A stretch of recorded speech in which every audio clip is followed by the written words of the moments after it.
नारायणं नमस्कृत्य नरं चैव नरोत्तमं देवीं सरस्वतीं व्यासं ततो जयम् उदीरयेत् नष्टप्रायेषु भद्रेषु नित्यं भागवतसेवया भगवती उत्तमश्लोके भक्तिर्भवति नैष्टकी हरे कृष्णा कृष्ण कृष्णा हरे हरे हरे राम राम राम हरे हरे हरे कृष्णा कृष्ण कृष्ण हरे हरे हरे राम राम राम हरे हरे। जय श्री श्री राधा गिरधारी भगवान जी की जय। जगत गुरु श्रील प्रभुपाद की जय। हिज होलिनेस महाविष्णु गोस्वामी महाराज की जय। हरे कृष्ण विज्ञान की जय। निताय गौर प्रेमानंदे। हरि हरि बोल। So I thank His Grace Amrish Prabhu, Her Grace Punpege Mataji, and His Grace Krishna Samarpan Krishna Prabhu for sharing my realizations on this Isopanishad Mantra 12. Okay, Hare Krishna Divanshi Mataji. Hare Krishna, Guruji. Okay, we'll start with actually recitation. Let me share the screen. All right. So we already actually started our discussion on Isopanishad Mantra 12 last week. So I think we still have a half of the purport to go through today. Okay. Andham tamaha pravishanti ye sambhutim upasate tato bhuya ivate tamo yavu sambhutyam ratah अंधम तमः प्रविशन्ति ये सम्भूतिम् उपासते ततो भूया इव ते तमो यावो सम्भूत्यां रताः. Translation. Jagat Guru Srila Prabhupada Ji ki jai. Those who are engaged in the worship of demigods enter into the darkest region of ignorance, and still more so do the worshippers of the impersonal absolute. Okay, Devansh Mataji. Andham tamaha pravishanti ye asambhutim upasate tato bhuya evate tamo ya usambhutyam ratah. Andham tamaha pravishanti ye asambhutim upasate tato bhuya evate tamo ya usambhutyam ratah. Andham tamaha pravishanti ye asambhutim upasate tato bhuya evate tamo ya usambhutyam ratah. Those who are engaged in the worship of demigods entered into the darkest region of ignorance, and still more so do the worshippers of the impersonal.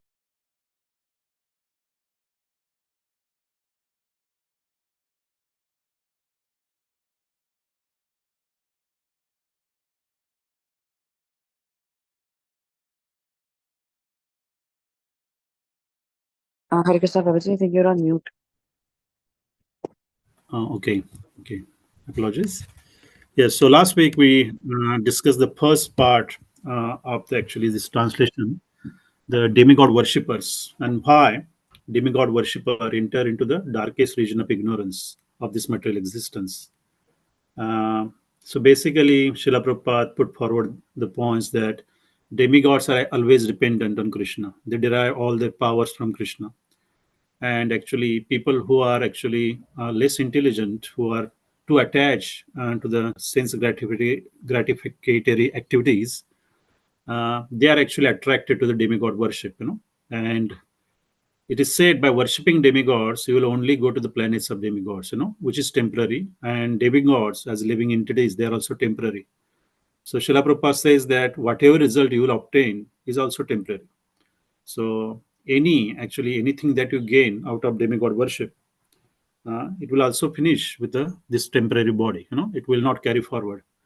Uh, as in bhakti, on the path of bhakti, in Bhagavad Gita, it is said that any progress you made on this path of devotion, that progress will always stay with that soul and it will carry forward to the next life. So that is the difference. So we discuss all these points. So I think we stopped last time. Okay, Sri Ishopanishad points out, okay, from that. I think we discussed all these points last week. So unless if you have any other questions, if you actually gone through the purport again, so we can actually discuss those questions at the end of the session then. Okay. Uh, okay. I need a volunteer to read the purport now. Hare Krishna, I can read. Yes, please, Mataji.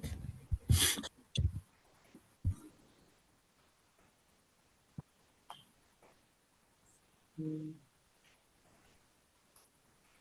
From Sri Upanishad, Ishopanishad. Yeah. Yes, Mataji. Yeah. My throat is a bit unwell, so my voice will be a bit coarse. I hope that's okay. Yeah, that's fine, Mataji. Yeah, take your time. Yes.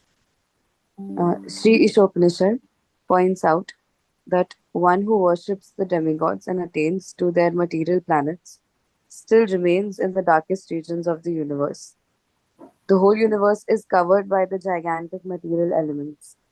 It is just like a coconut covered by a shell and half filled with water. Since its covering is airtight, the darkness within is dense, and therefore the sun and the moon are required for illumination. Outside the universe is the vast and unlimited expanse, which is filled with Vaikuntha lokas. The biggest and highest planet of the Jyotir is Krishna, or Mhm. Golok Vrindavan, where the Supreme Personality of Godhead, Sri Krishna himself, Lord Sri Krishna never leaves Krishna Lok. Although he dwells there with his eternal associates, he is omnipresent throughout the complete material and spiritual cosmic manifestation. This fact is explained in Mantra 4. The Lord is just like the sun. He is situated in one place, just as the sun is situated in its own undeviating orbit. Okay, thank you, Mataji. I think your connection is a bit unstable. I think you are breaking up while talking. But anyway, let's see how it goes. So in this actually purport now, Srila Prabhupada saying that just before that purport, Srila Prabhupada actually gave the reference of this Bhagavad Gita verse, chapter 8, verse 16. Abrahma bhuvana loka punar avritino arjuna mam upetya tu kaunteya punarjanmana vidyate. So actually all the planets in this material world, right from actually topmost planet, there's Brahmalok, right to the lowest planet. Krishna called them, they are actually the places of miseries, repeated birth and death takes place. But one who attains my eternal abode, never takes birth again. So that is actually difference, Srila Prabhupada says that one who worship demigods, they attain to their material planets and still remain in a darkest region of universe. So darkest region means material world is called darkest region anyway, but within even material world, because even they are the demigod worshippers, as I said, they will still remain on the material platform, on some material planet, depending on actually which demigod worship they do. And Srila Prabhupada says that actually real problems of the life, they are birth, death, old age, and disease. Jan, Mrityu, Jara, Vyadi. So no matter you are on Brahmalok or you are on Chandralok or Janalok, any material planet, you have to go through birth, old age, disease. So miseries are always there, no matter actually you may have very long lifespan on a Brahmalok, you may have better standard of living. There are better facilities for sense enjoyment, but you still have to go through this actually four miseries of a material existence. So that's why Srila Prabhupada says that worshipper by demigods, they still actually remain in the darkest region of universe. And here it is actually the analogy of coconut is given for the actually material uh, creation. that it says that it is just like a coconut, half filled with water, and actually the outside shell is very strong, airtight. So what does that mean is that actually once you are in this material existence, you have taken birth here, is not very easy to get out of this actually material existence, unless you really become a devotee and surrender into the Krishna. You are always subjected to birth and death. It's a birth and death perpetual cycle. You are going, you are raising yourself to maybe higher planetary system. Again, you are coming to the middle planetary system. Again, going into the lower planetary system. From one body to another body, from one species to another species. The journey actually continues. So the miseries will always be there, as long as in the material existence, and it is not very easy to cross beyond it, because beyond this material world, it is said there is a Brahma Jyoti where uh, actually the Vaikuntha planets, they are actually situated. The biggest and highest planet in the Brahma Jyoti is Krishna Lok. The Golok Vrindavan is also there. So cross beyond this material planet is not easy. And Bhagavad Gita, I think, is chapter 7, verse 14. It is said that Krishna says that it is very difficult to cross beyond this actually three modes of material nature. Daivi hi esha gunamayi, mama maya durattaya. So it's very difficult to cross beyond these three modes of material nature. But one who actually surrender, so basically one who comes on this path of devotional service, and one who attains that devotional service and surrender completely at the lotus feet of Lord Krishna, uh, for them it's very easy to cross beyond it. So first he says it's very difficult to actually get out of this material world, but one who surrender unto Krishna, they can easily cross beyond it. So that's why this actually coconut shell analogy is given, that for materialistic people, demigod worshippers, even the Gyani is very hard to get out of this three modes of material natures. But for devotees, for the bhaktas, one who surrender, they can easily go beyond it. Brahma bhuta prasannatma na sochiti na kankshati samha sarveshu bhuteshu mad bhaktim labate para. They can actually, once they actually realize the actually supreme Brahman, they're liberated, and they're actually equally disposed to all the living entities. They neither lament for anything they lose, neither they become very happy if they gain anything. So basically, they're detached, they're liberated, and they're prasannatma. They attain the eternal happiness. So for devotees, it's very easy, but for the actually demigod worshippers, they have to stay in this actually dark material existence, actually traveling from one body to another body, from one planet to another planet. Brahmanda Brahmite Kona Bhagyavana Jiva. So Brahmanda Brahmite, they actually always, traveling in this perpetual birth and death cycle. They keep suffering. So, second point, actually, Srila Prabhupada again emphasized that beyond this material existence, there is a spiritual planets, Vaikuntha planets. And one who attain that planet, they don't have, once they actually attain to the Vaikuntha planet, they don't take birth again in this material existence again. That's what the Bhagavad Gita verse says, that one who attains my abode, O son of Kunti, never takes birth again. And Lord Krishna is also, he's omnipresent, he's present everywhere.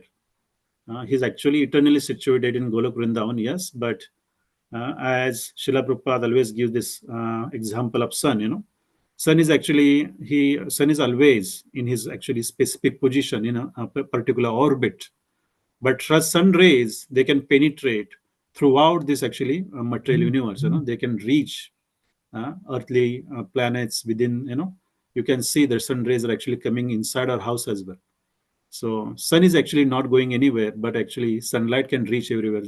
Just like that, Krishna is situated, but he actually pervades the entire creation just with his fragment as a Paramatma. He's present everywhere. That's why it is said that actually Krishna's hands and his feet are everywhere. Uh, so his it is said his feet are everywhere.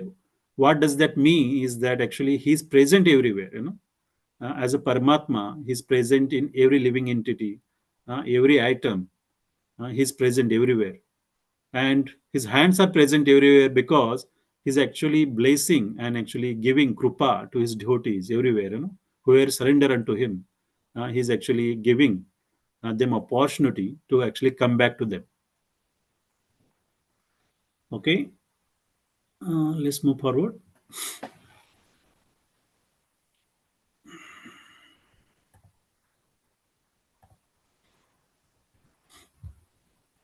Hare Krishna Mataji.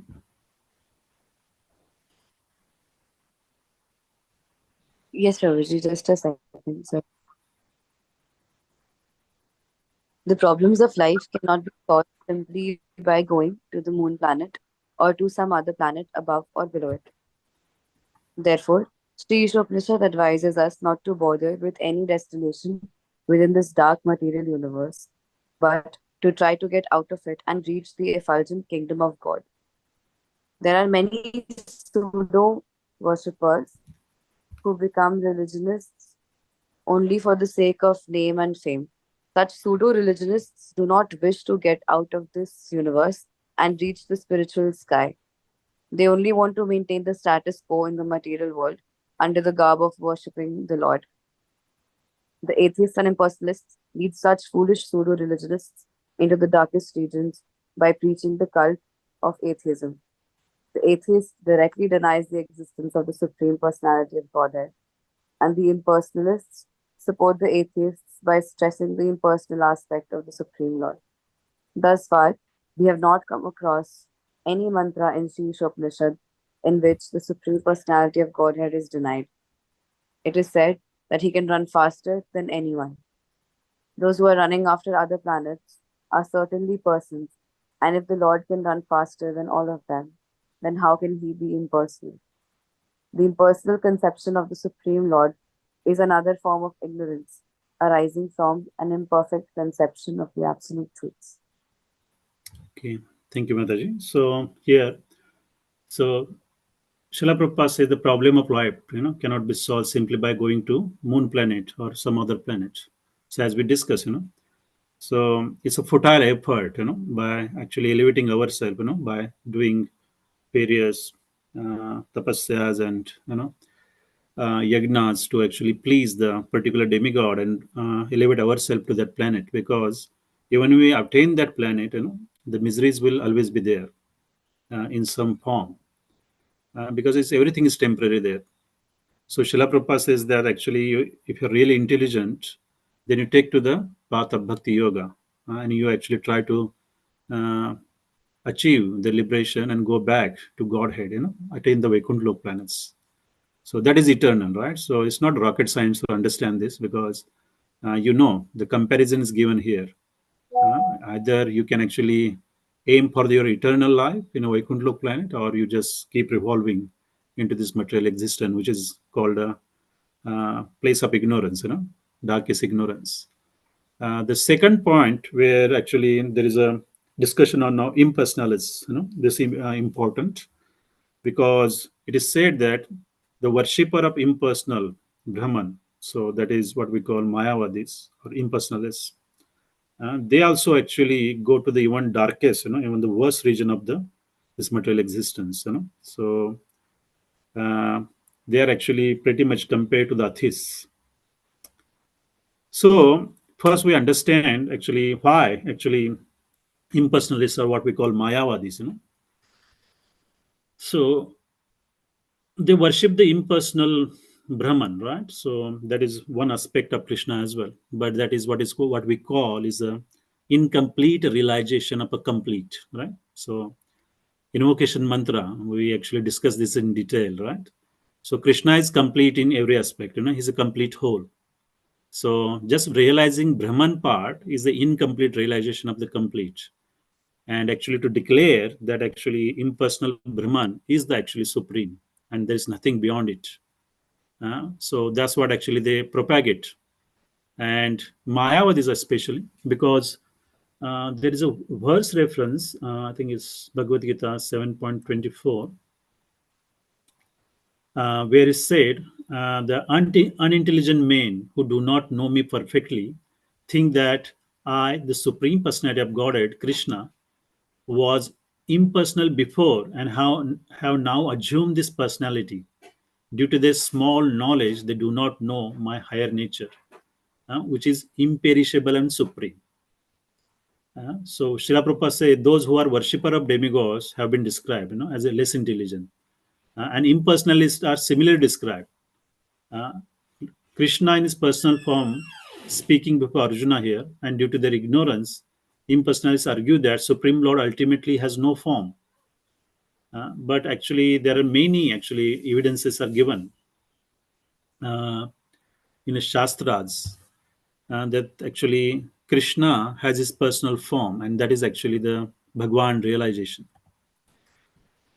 So, impersonalist actually means it is said that uh, Srila Prabhupada says there is a reference in a Brahma Samhita as well, where he says that actually personality of Godhead cannot be understood simply by studying the Vedanta. So it is said that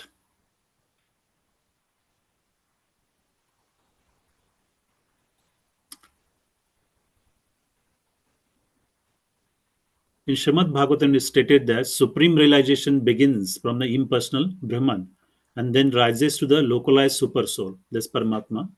And then the ultimate word in absolute truth is the personality of Godhead.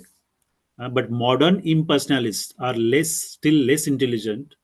They do not even follow their great predecessors, that is Shankaracharya, who has specifically stated that Krishna is the supreme personality of Godhead. Impersonalists, therefore, not knowing the supreme truth, think Krishna to be only son of Devaki and Vasudev, or a prince, a powerful living entity. This is also condemned in Bhagavad Gita, chapter 9, verse 11. Avajananti mamu buddha manushim tanum ashritam. Only the fools deride me as an ordinary person. So,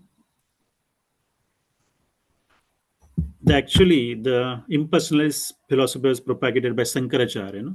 So, Lord Shiva, who incarnated as Shankaracharya, he propagated the impersonalist philosophy just to actually take away people from this voidism, actually voidists, because they are actually uh, Lord Buddha propagated the Buddhism or voidism to take people away from this animal slaughter, So in the name of actually Vedic sacrifices, there is a rampant killing of animals. So just to actually stop that himsa, he actually propagated the Buddhist philosophy or voidism. So after that, actually, to take them to the next level, Shankaracharya actually bring them back to the Vedas again, because Lord Buddha rejected the Vedas. So again, there is need to bring them back to the Vedic platform. So he actually began. He cannot really go straight to the Bhagwan realization. So he brought them back by actually preaching this actually impersonalist philosophy. So they're actually bringing them back to the Brahma again. The Brahman realization. But again, Shankaracharya stated here, as it is written in purport, that he stated that actually Lord Krishna is the supreme personality of Godhead. But Srila Prabhupada says that today's modern impersonalists, right? So that's what they call the Mayavadis. So they actually means they don't even follow what Shankaracharya preached properly, right? They're not following their own scriptures, and they're now propagating that they say that Brahman is the supreme, and we actually, once we attain the liberation, we merge into Brahman. So we are as good as God. That's why they call each other Narayan and Narayan. And they say everyone is actually Narayan, because there is a Paramatma in everyone's heart. But everyone is Narayan. That means what they say, that everyone once they actually merge into Brahman, they can become as good as God. So what does that mean? That so if everyone thinks that they can become a god, then there is actually there is a question of surrendering unto the supreme personality of Godhead, because you become a god. So Srila Prabhupada says that that's why they're actually called, they're enemies of Krishna. That's why they are actually, Krishna says that they are fools, who deride him. And they also think Krishna is a ordinary living entity or very powerful living entity, that is stated here. They do not accept him to be actually supreme person. So basically, they say, they deny the actually personal form of a god. They say there is no personal form of god. So there is only this supreme Brahman, and that's where actually they want to attain it and merge into it and destroy their actually individuality as well. So this Mayavadi philosophy is actually very dangerous. Srila Prabhupada says that, especially if they have little knowledge, they are very dangerous, because they lead this actually unintelligent people who are actually following them and actually misguide them. So that problem is always there. And that's why it is said that, because these Mayavadis are actually propagating this actually this philosophy, which is also called pseudo religion, because it's not according to the Vedic principles, and they actually deny the existence of supreme person. So going back to the actually purport,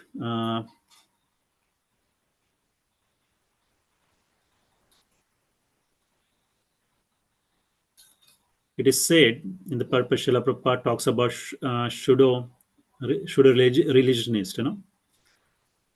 So they say, it is said that there are many pseudo worshippers who become religionists only for the sake of name and fame. They do not wish to get out of this universe and reach the spiritual sky. They only want to maintain the status quo in the material world under the garb of worshipping the Lord. The atheist and impersonalists lead the foolish pseudo religionists into the darkest region by preaching the cult of atheism. An atheist directly denies the existence of Supreme Personality of Godhead, and impersonalists support the atheist by tracing the impersonal aspect of a Supreme Lord. So there are a lot of pseudo religions, as you see, even in actually India as well, and outside of many countries. People are propagating their own theories. They're declaring themselves as God. There are many examples. Even the South India, there's actually some god called Nityananda. He says he's actually supreme God. And he promises people that he can even transfer their wealth from this life into their next life, and all that nonsense. So actually, they are misleading people, and also actually they are, as Srila Prabhupada say, that they want to maintain their status quo, just to actually make money out of them, and they enjoy. So in Srimad Bhagavatam, actually, this is a reference actually I found, while reading to the purport of Srila Prabhupada. It is mentioned that the Kalki avatar is a fierce incarnation who vanquishes the class of atheists born in the age of Kali. Now, in the beginning of Kali Yuga, many irreligious principles are in effect. As Kali Yuga advances, many pseudo-religious principles will certainly be introduced. People will forget the real religious principle enunciated by Lord Krishna before the beginning of Kali Yuga, namely the principle of surrender into the lotus feet of Lord. Unfortunately, unfortunately, the foolish people who do not surrender to the lotus feet of Krishna, uh, they are misguided. Even most people who claim to belong to the Vedic system of religion are actually opposed to the Vedic principle. Every day they manufacture a new type of dharma on the plea that whatever one manufacture is also a path of liberation. Atheistic men generally say, Yat mata tat patha, means according to this view, there are hundreds and thousands of different opinions in human society, and each opinion is a valid religious principle. This philosophy of rascals has killed the religious principles mentioned in the Vedas, and such philosophies will become increasingly influential as Kali Yuga progresses. In the last stage of Kali Yuga, Kalki Dev, the fierce incarnation of Keshava, will descend to kill all the atheists and will save only the devotees of the Lord. So I thought this is very relevant to this discussion. Pseudo religionists.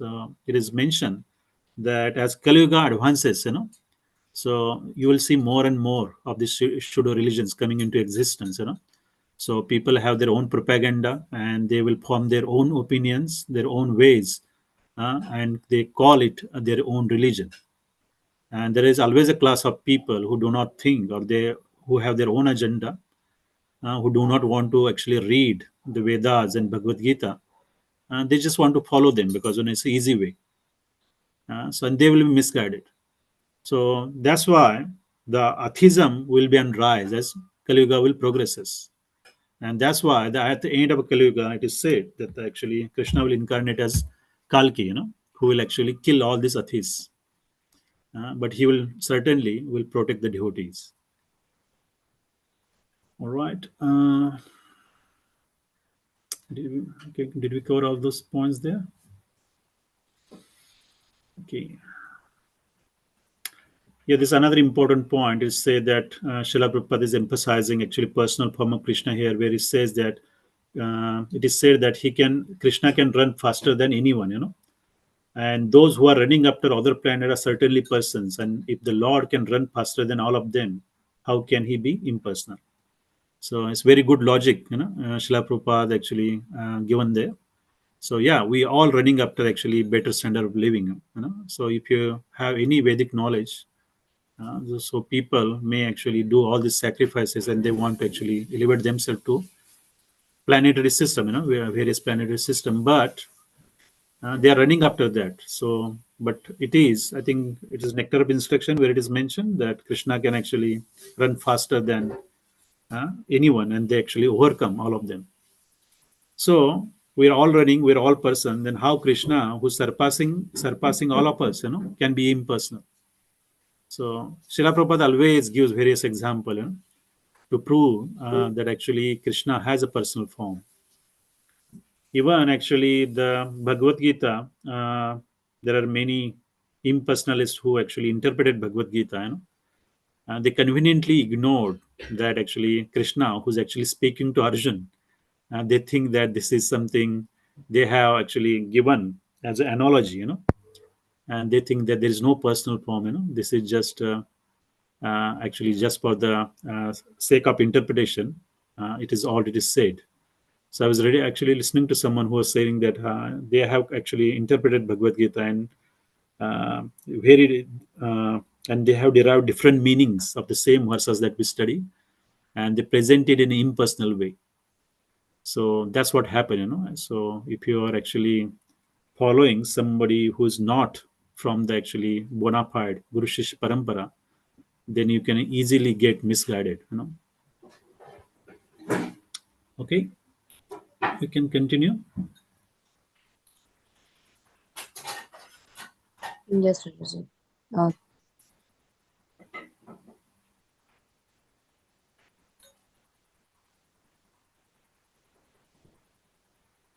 Hare Krishna, Prabhuji. Yes, Madaji. Can you share the screen, please? Oh, sorry. Okay. Just okay. Right. The ignorant. Okay. The ignorant, yes. The ignorant pseudo-religionists and the manufacturers of so-called incarnations who directly violate the Vedic injunctions are liable to enter into the darkest region of the universe because they mislead those who follow them. These impersonalists generally pose themselves as incarnations of God to foolish persons who have no knowledge of Vedic wisdom. If such foolish men have any knowledge at all, it is more dangerous in their hands than ignorance itself. Such impersonalists do not even worship the demigods according to the scriptural recommendations. In the scriptures, there are recommendations for worshipping demigods under certain circumstances, but at the same time, these scriptures state that there is normally no need for this. In the Bhagavad Gita, chapter 7, verse 23, it is clearly stated that the results derived from worshipping the demigods are not permanent.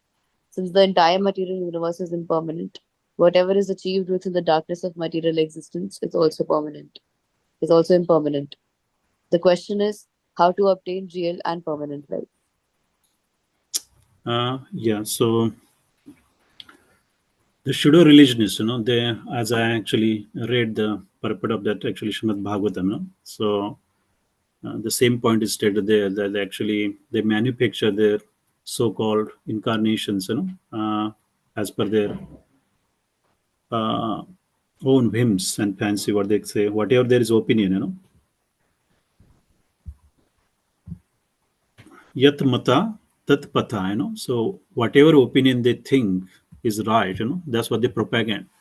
And they said that whatever the way they think is the right way, they actually name that as a religion. So Srila Prabhupada says that that is definitely not according to the Vedic injunctions, So they're not really following the Vedas as well. So, and they are actually liable into actually darkest region of influence because they misled the people who follow them. And the impersonal generally pose themselves as incarnation of God to a foolish person who have no knowledge of Vedic wisdom. So that is very important, right? So that's why we need to actually have knowledge. So we need to read the books ourselves, and rather than just actually believing that if someone is actually saying something, so without thinking, without researching, we should not believe. That's why even in the Hare Krishna we can actually we ask everyone, Amrish Pur always insists that we should read Srila Prabhupada books, you know. So, and you're all reading it now, I'm pretty sure. So you will understand, various points, how Srila Prabhupada is actually putting forward various points. And as read more and more, then everything become very, very clear. And when you listen, to these actually pseudo religionists, there are many of them actually present at the moment, and there are many videos on the YouTubes as well, when they talk about various things. So you know how actually the philosophy they propagate is not really philosophy. There's own manufactured philosophy. There's no meaning to it, and there is no any Vedic background or any. It's not according to any Vedic injunctions. And again, Srila Prabhupada is talking about the demigods, where it says that yes, in the scripture there are recommendation for worshipping various demigod under various circumstances. So in Vedas, there is Karm Kand section, So in Karm Kand section, there are various processes are given, for one who actually want to actually elevate themselves to various planetary system. So yes, Vedas talk about actually Karm Kand, and some of the Upanishad actually they talk about Jnana Kand, but actually, when we come to the pages of Srimad Bhagavatam and Bhagavad Gita, it's purely talk about actually bhakti. So Vedas, yes, actually Vedas are written and actually they're meant to actually elevate people from actually who do not know anything about God, who do not actually do not want to surrender unto Krishna. Then actually, at least rather than being atheist who do not have anything to do with the God, if they actually follow some sort of actually Vedic injunctions, even they want to actually worship demigods for material benefits, still actually they are, they are actually started to believe in something, so there is a little bit of progress. So that's why it is said that actually Vedas are meant to actually elevate general mass of people to a transcendental platform. So once they actually come to the demigods, who are the basically managers, who are working under the direction of Krishna, so it is their dharma to actually bring those followers back to the Krishna. So there is a gradual elevation. But one who has actually come in direct contact with Srila Prabhupada, Srila Gurudev, or one who is actually following this Bhagavad Gita philosophy, for them, there is no need to go back to the demigod worship. It is said that even you have material desires, there is no need to go to the actually go back to the path of demigod worship. The Krishna can fulfill your material desires as well, but you will only progress to that point. So if you want to really advance yourself on a path of devotion, then you have to actually give up as well the material desires. Because until we give up, our bhakti is always it is said mission bhakti. It's not unalloyed; it's alloyed with the material desires. But Srila Prabhupada says that even by actually following that path, the results are impermanent. Whatever you obtain, any wealth you obtain, So there are a lot of people who worship Ganesha because he's well known for removing the obstacles, Vignahartha. and even for the material prosperity. It's very easy to obtain material prosperity by worshiping Ganesha, but by doing so, whatever you actually achieve is still on a material platform. It will all go away as soon as you die. It's not going to stay with you. So that is the point. And again, it is said in last time I shared the reference from Brahma Samhita, right? Where it says that Lord Ganesha is actually receiving all those powers from Lord Govind himself. So basically, Krishna, who's sitting in the heart of Ganesha or any demigod, he's fulfilling the desires of the actually demigod worshipper. So they are indirectly worshipping Krishna, But Krishna says that that is avidhi purvakam, it's not according to the vidhis. So that is not really recommended. So yes, I think that point is also mentioned there. Okay, okay, continue the purport, Mataji.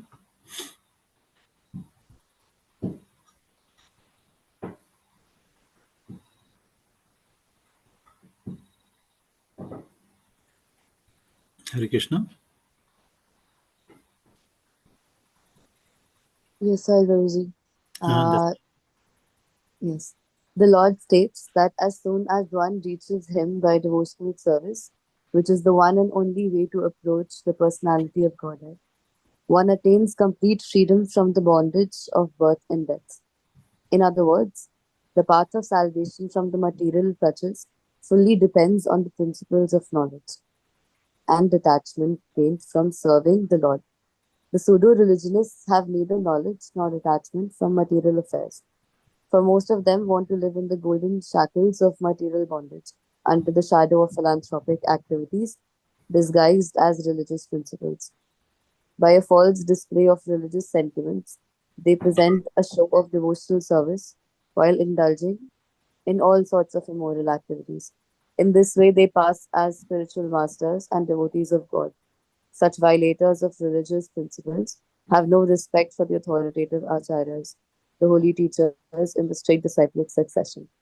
They ignore the Vedic injunction, Acharyopasan. One must worship the Acharya. And Krishna's statement in the Bhagavad Gita, chapter 4, verse 2.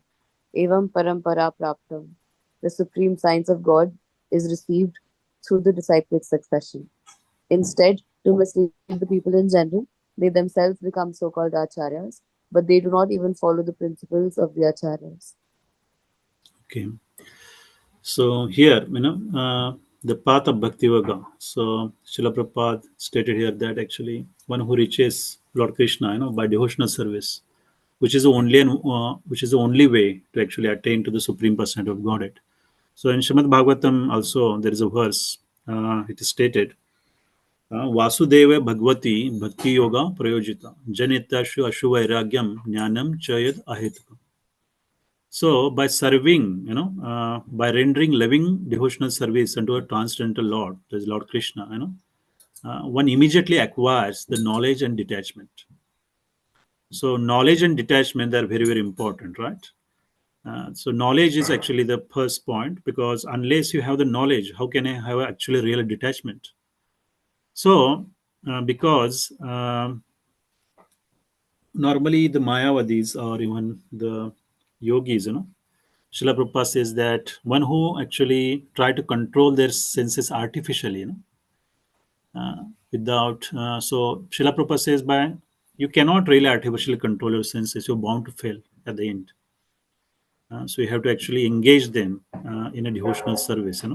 You have to gratify them. So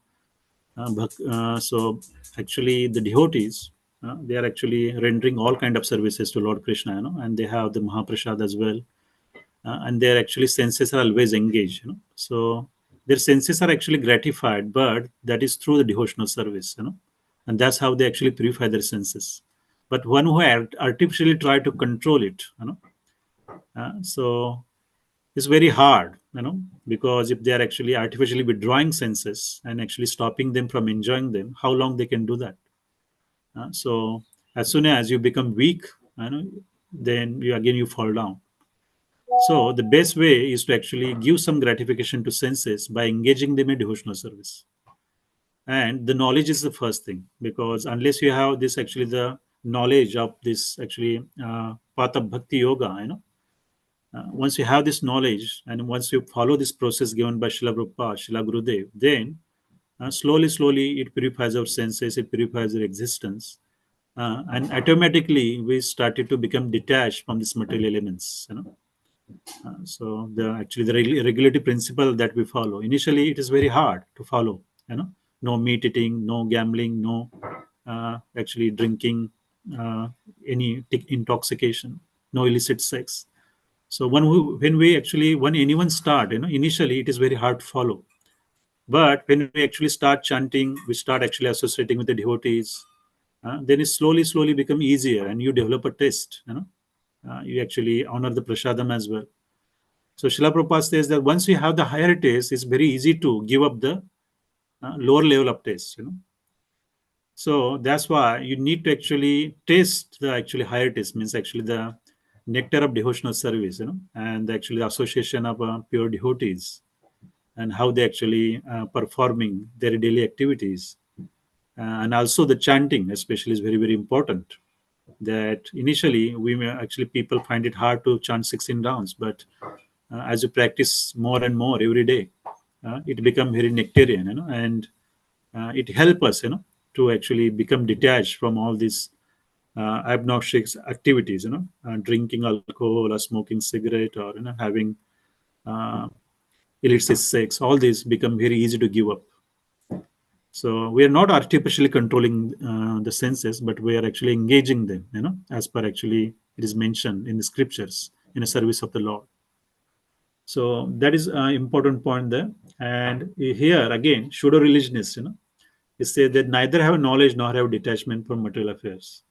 For most of them, they want to live in shackles of material bondage under the show of philanthropic activities disguised as religious principles.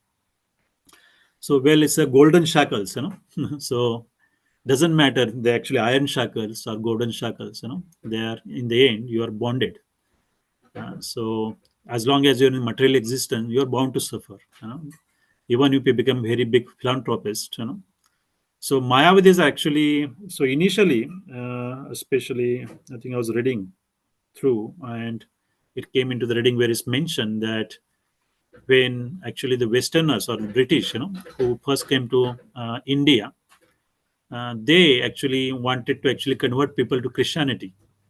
So initially they started doing all these social services, opening schools, opening hospitals, helping people. So all these activities are done to just attract people and convert them to the Christianity. So the impersonalists also at the time they started the similar things, they actually food distribution, actually giving food to the poor people. And I heard this lecture where Srila Prabhupada mentioned Srila Prabhupada said the Darid Narayan Seva, you may have heard Darid Narayan Seva. So they call, Mayavadis, they call each other Narayan. You are Narayan, I am Narayan. So they think they are God actually once they are liberated. So where Srila Prabhupada says that actually that they are actually give food, that you're actually giving food to the poor people and you're calling them a Daridra Narayan. So first thing Srila Prabhupada says, how come a Narayan is Daridra? Narayan cannot be Daridra. Narayan is supreme personality of Godhead. He has six opulences. He has all the wealth. He cannot be Daridra. And actually, just to actually save one, actually, that actually poor person or Daridra Narayan, you are cutting another Daridra Narayan to feed them. So, you know, so actually they're killing other animals and actually feeding the actually meat to other poor people. So what about the other, they're actually living in this, they're killed, And Srila Prabhupada says, what about that goat Narayan? What about Kutta Narayan, you do not care about them. So that's very valid point, So that's why it is said here, they neither have knowledge nor the detachment from the material affairs. And they actually only make a show of philanthropic activities, in the guise of religious principles. So it's a show bottle, show bottle religion, And Paul's display of religious sentiment, they present a show of devotional service while indulging into all sorts of immoral activities. So we see that, So most of the people do not follow the regulative principles. So even Shankaracharya, when he preached actually impersonalism, so regulative principles are there, but now the modern Srila Prabhupada says modern actually impersonalists, how many of them are actually following all the actually these regulative principles? So yeah, there is a everything is watered down. So people who are actually doing this actually the show up devotional service and doing all sort of immoral activities, and if these people are leading the other people who are less intelligent or who have no knowledge, then it's very dangerous, and the people will definitely get misguided. But as a result, these people will end up into the darkest region of ignorance, that is said here. And Acharya Upasana is, Srila Prabhupada make a reference that one must worship a Acharya. So in actually Bhakti Yoga, this is as we know, Guru Shish Parampara is very, very important, and bona fide Guru Shish Parampara. And the instructions are actually passed from Guru to the disciple, right? And in Bhagavad Gita, it is mentioned, Evam Parampara Praptam. So knowledge is received through the chain of disciplic succession. This supreme science of God is received through the disciplic succession. So instead, to mislead the people in general, they themselves become so-called acharyas, and they do not even follow the principle of acharyas. So yeah, so once you have this knowledge, if you actually studied Bhagavad Gita by yourself, you understood it, then you will definitely easily understand what is actually authentic and what is not authentic. Once you have this knowledge, you can distinguish the actually who are actually cheaters and who are actually authentic people. So it's very important that we should study ourselves, and actually we should understand this principle given in the Bhagavad Gita, even Srimad Bhagavatam. So there is actually realizations of various devotees, pure devotees is given there as well.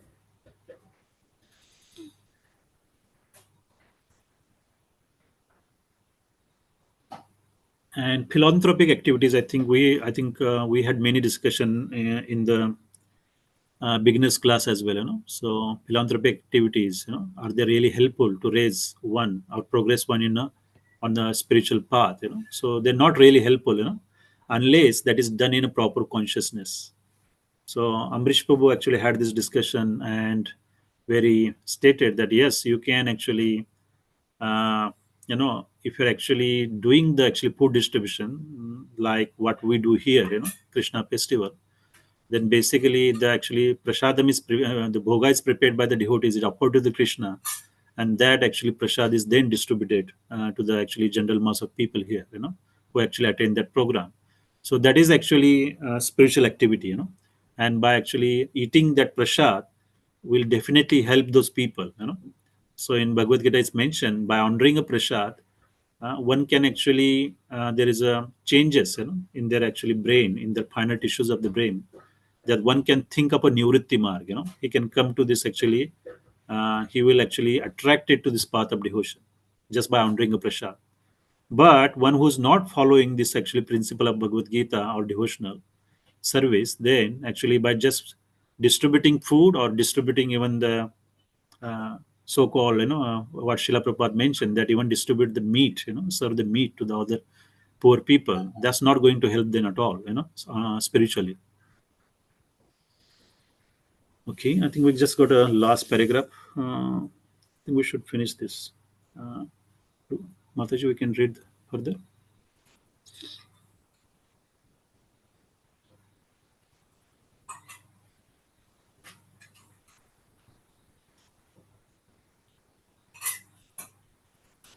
Hare Krishna.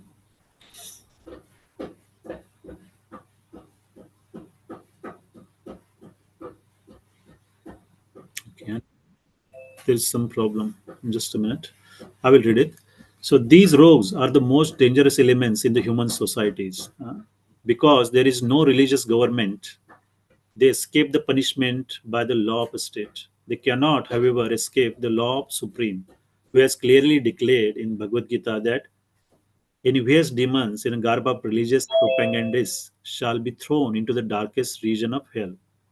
It is actually given the reference of Bhagavad Gita, chapter 16, verse 19 to 20. Sri Ishopanishad confirms that these pseudo religionists are heading towards the most obnoxious place in the universe after the completion of their spiritual master business, which they conduct simply for sense gratification. So, Srila Prabhupada in this final paragraph actually says that these pseudo religionists, who are actually misguiding the general mass of people, uh, they actually may escape the actually law of a state. So they are conducting all these actually unlawful activities as well. They may escape the punishment of the present state, but they cannot escape the law of supreme. So Krishna is actually in the heart of everyone, and he is actually as a Paramatma. He is actually witnessing everything what we do. So Krishna is also situated in the heart of these pseudo religions as well. So their account is also kept. So as per their activities, as per their karma, they are bound to get the punishment. So if they have conducted all these sinful activities and misguided, especially misguided, innocent people, then the punishment or karma they will receive. They Srila Prabhupada saying that they will be actually going to the most obnoxious place in the universe after the completion of their spiritual master business. So yes, why they do it? Just for the actually name and fame, money. So all that is actually happening. They want to maintain their status quo, so they can exploit these people and actually they use whatever they actually earned or gained for their own sense gratification, and we see it everywhere. It is happening. So yes, I think that's a quite straightforward forward point there. Uh, okay, anyone have any questions? Before we actually conclude this verse. I think we're just 1 minute past 6 now, so we already actually crossed our time limit.